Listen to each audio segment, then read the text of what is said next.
Hey guys, welcome to the Rich Programmer Podcast. I'm your host, the Rich Programmer, and in this show, I talk about how we as programmers can go from making low or below six figures to making 200, 300, or even 400,000 using nothing more than just hard work and coding skills. If that sounds like something you'd like to do, please consider subscribing so you can stay up to date with what's going on. All right. In this show, I'm going to go over exactly how I annualized. I'm on track to make anywhere between 300 and 400,000 as a software dev and how you can do that as well. I made a post about how to get from 0 to 100,000 and how I did that when I was 20 years old in the previous podcast.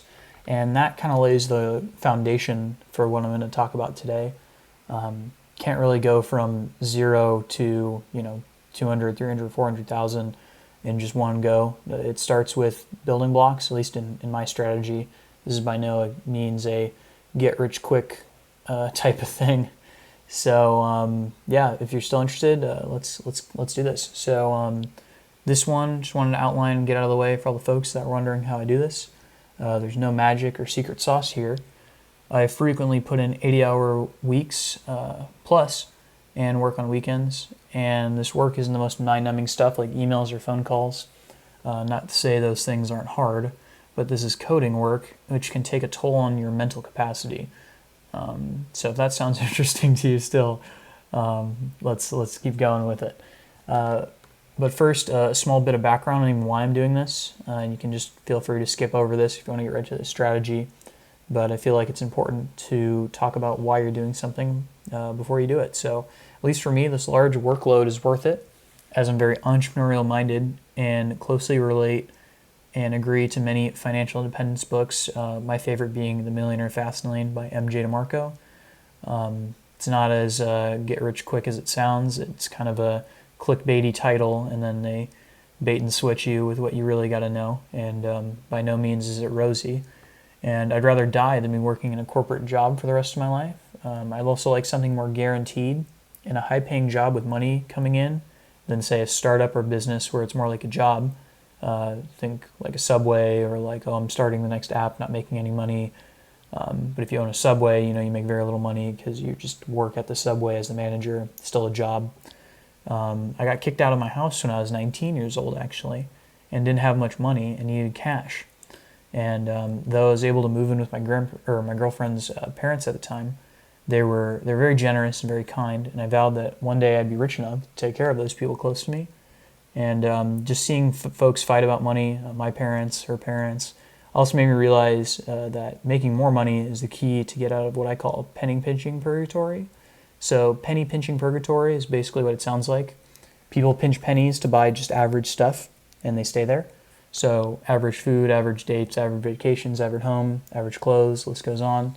And there's nothing wrong with being average, but it's kind of my personal philosophy that if you're going to work hard at something, you might as well get something exceptional out of it. And working 9 to 5 every weekday is hard, so you might as well get something exceptional out of it working even harder.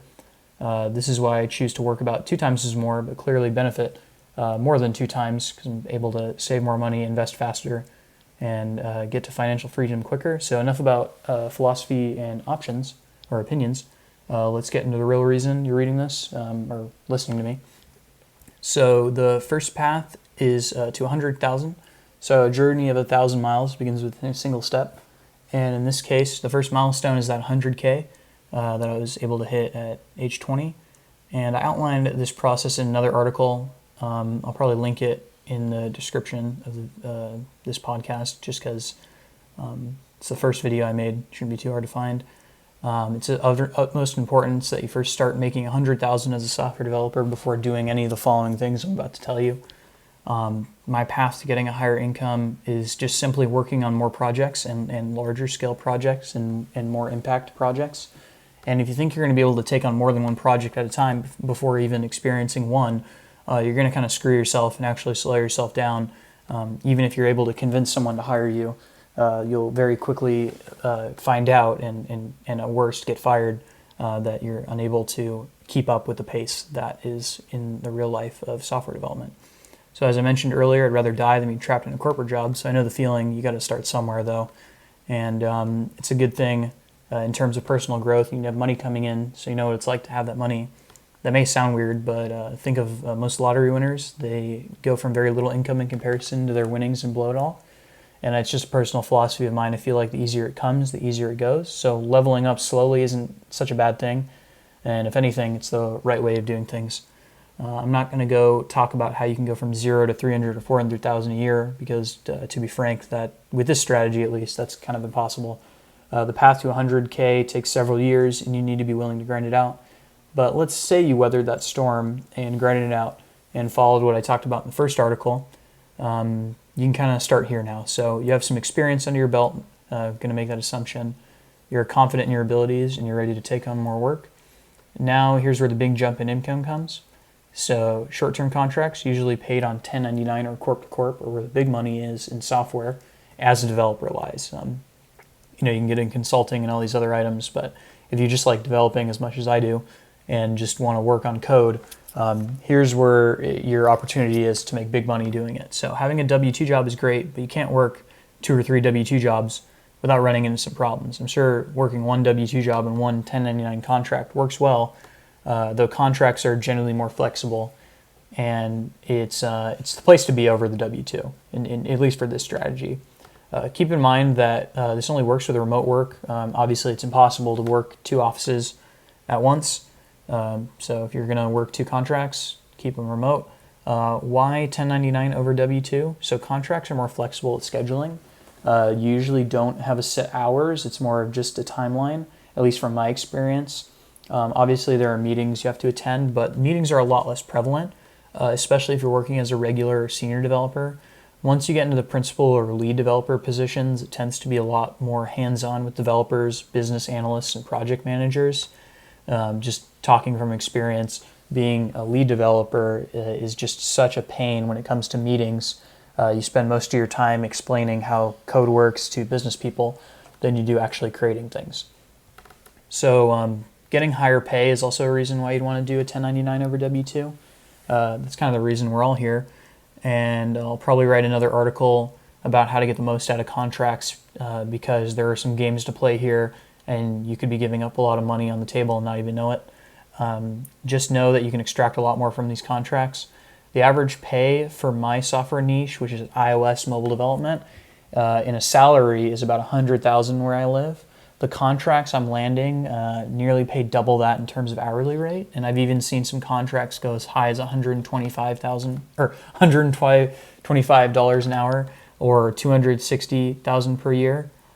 Personally, I've never landed that. I've never actually gotten one of those, but I've been in touch with recruiters that have reached out to me for them. Keep in mind, to hit a $400,000, you need to make roughly $200 an hour. And the more reasonable contracts for my niche, so the more realistic ones, are anywhere from $60 to $100 an hour, depending on experience and responsibilities. So these contracts are usually shorter term. That means you're not stuck in the same old boring project for years if you like just doing new things.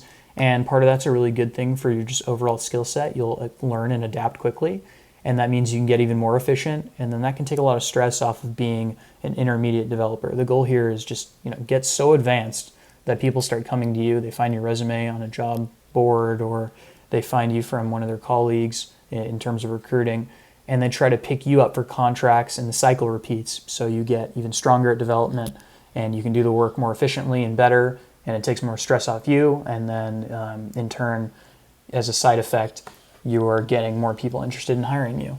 And at the time of writing this, I have about 4 interviews lined up for some future work, and 2 of them came to me. And actually, at the time of recording this, I have even more than that. So start applying to these open positions. At the time of writing this, during COVID-19, there are thousands of open software jobs in terms of contract to hire on LinkedIn, Stack Overflow, and Indeed. So just start applying away. This is where the experience from the first 100K comes in to help you actually land contract positions. So they've gone from the level where the marketplace is now attracted to you. So pick up 2 high-paying contracts and go to town on the work, and you won't regret it. That's kind of how I'm doing things and able to achieve that high level of income. A few objections I'd like to speak to. So once COVID-19 is over, I don't see anybody going back to the office, or at least a very low percentage of people going back to the office. Companies like Twitter and these bigger Silicon Valley guys are trending towards permanent remote work. And I see, yes, you are billing 80 hours per week on 2 different contracts. And a really big question here is it illegal or morally wrong? So if there's no non-compete agreement and you're working in the same industry, or rather if there is a non-compete agreement and you're working in the same industry, then yeah, it could be. But if you're not working the full hours, you may be committing some sort of time card fraud as well, according to my research. But working in the same industry rarely happens as long as you just don't, or it will never happen as long as you just don't apply to that particular competing contract. Is this morally wrong? The way I look at it is this: if you're hired to do a job and you do it, there's no problem. It's not the other company's business about what you're doing. So don't slack, don't lie. Just do your work and put in the time that they're asking you, and just do a good, honest job. There are so many corporate slackers in these huge organizations. It shouldn't be hard to outshine some of these guys that are just so complacent in their role, doing 2-3 hours of work and then just twiddling their thumbs all day. So this is also easier as time goes on. As your skills get sharper, you can compete deadlines and contracts in less time and so on.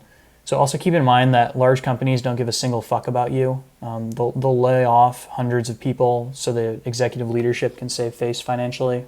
I'm not saying this in a suggestive way to ensue or coax you into doing a bad job or take advantage of anybody or the business you work for. I'm just saying that saying this just so you understand the relationship you're getting yourself involved with when you do take on a contract or a job. You may also know people that love their job, but I guarantee you the job does not love them back, and their manager wouldn't hesitate to fire them in a second if it meant profits were slipping. So just work hard. That's all it really comes down to. I'll cover some of the nuances of each step in future posts, but this is kind of the overview.